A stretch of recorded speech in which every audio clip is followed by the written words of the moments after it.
Wow. Yeah, it's massive. He's killed a thrill, Leon. Let's translate this. You should become a bingo. Huh? I don't know what that means. When you finish your iceberg, it will be bigger than the Titanic if it doesn't melt. Alright, you want to build like the iceberg that it crashes into. Yeah, it would have to be, so like this Titanic boat that he's built, it's longer than like a big widescreen TV. I don't know how long the TV is in the picture, but the boat is longer than the TV. So the iceberg would have to be like pretty massive. But yeah, I know that if the boys had like a boat that was meant to be the Titanic, they would want to crash it into an iceberg. That would, you'd just be like, no, and they'd be like, smash. They would love, because they're a bit obsessed with the Titanic at the moment, and they would love reenacting that. They get all the minifigures and like make the people like, you know, get in the lifeboats and then be like, there's not enough lifeboats, and then they'd have people just like floating in the water. You're on saltwater, looking across at your city. Ah, nice. Let's translate this. Everyone should know you. Oh, nice. Thanks, Freddie. You want to do the reenactment too. You're like, this was like really annoying to build. This was hard. Now it's time to like get the enjoyment and smash it. You alternate. You can type anything as long as you put a smile on the end. Well, like, see, Ducky, when English isn't their first language and they're writing something and I'm translating it, the smiley face does help me know that they're not trying to offend me. So, yes. But the thing is, I know that English is your first language. I'm pretty sure it is. Is English your first language? You speak quite elegantly if it's not. So, I think it is. And so you don't really have an excuse to say things that don't make sense. You want to see someone build a giant robotic snake? Why, John? I thought you were really scared of snakes. You're looking at buying the Lego Millennium Falcon. That one is actually the biggest Lego, isn't it? Like, that one is a bigger deal than the Titanic. I've seen that. I've seen that one on TV. Yeah, that one. Oh my god, yeah. Build that one on live stream. 1.4 meters long. That's one that you have to like hang from the ceiling, the Millennium Falcon. I've seen people like make that on YouTube, and then I've seen people like destroy it, like throw it down the stairs, and you just see it like go down and it's just smashing, and you're like, oh my god, no. The Titanic is 1.4 meters long. How big is the Millennium Falcon? It's pretty big. It would be as big as the Titanic, wouldn't it? Maybe not as long, but it's like kind of circular. One of the most expensive walking canes ever sold at auction belonged to a Titanic survivor. Wow. And do you know some Pomeranian dogs survived the Titanic?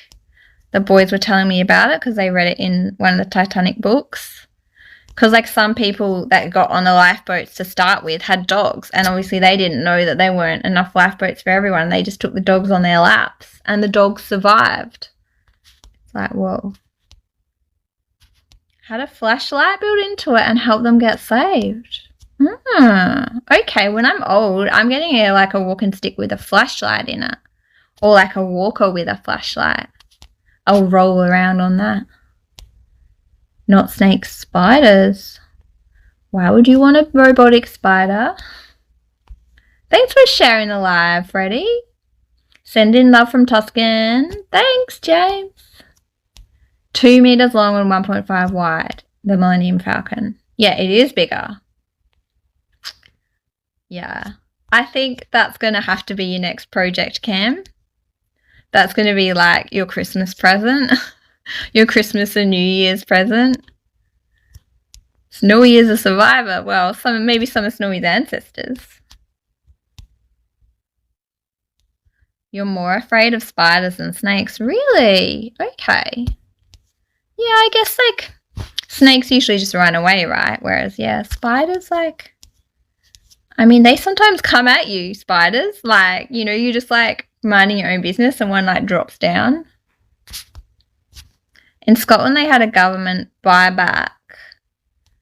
Like the amnesty we had. Really?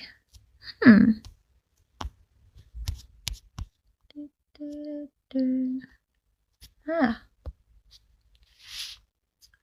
Paid for all the walking frames. Interesting.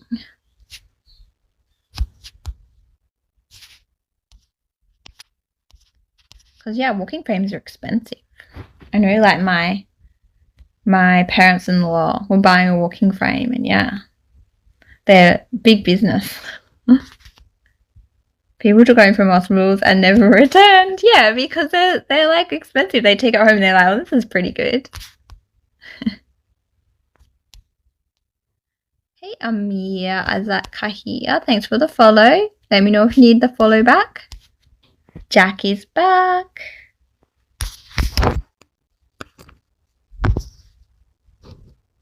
You've got some crutches and a moon boot, yeah? And are these stolen from the hospital, Ducky? Or did you purchase these? I think they're stolen. But if you ever need them again, or if someone you know needs them, they don't belong to you anymore. But you have them, right? You don't know who to give them to. I mean, like, yeah, I'm sure you're going to know, like, your niece surely at some stage is going to, like, I don't know, injure a leg or a foot or something, break something. So you might use it. Or someone. Someone you know is going to need the crutches at least. Everyone needs crutches. You know, someone's going to get gout. When people have gout, they need crutches. Something will happen. And then you can be the hero and be like, oh yeah, I've got crutches, by the way. Or like you can just dump them at a hospital, like just sort of drive by, emergency, dump them there and like drive away, like all embarrassed. Hey, Biel. Hey, Mary Moon. Thanks, Goose Freddy. TV stopped, I realised. I'm like, oh, we'll have to put that back on.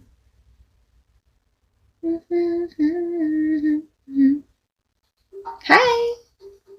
Oh, thanks for all the hearts. Put them out for hard rubbish. No, people want to use them. You could just sell them, like, put them on Facebook Marketplace or Gumtree and be like, $5 for crutches. Someone will come and get them. If you put them up for free, then you'll have like 50 people will want them. But I guess, yeah, then you don't even have to put up an ad. You just put it out the front. Someone will take it.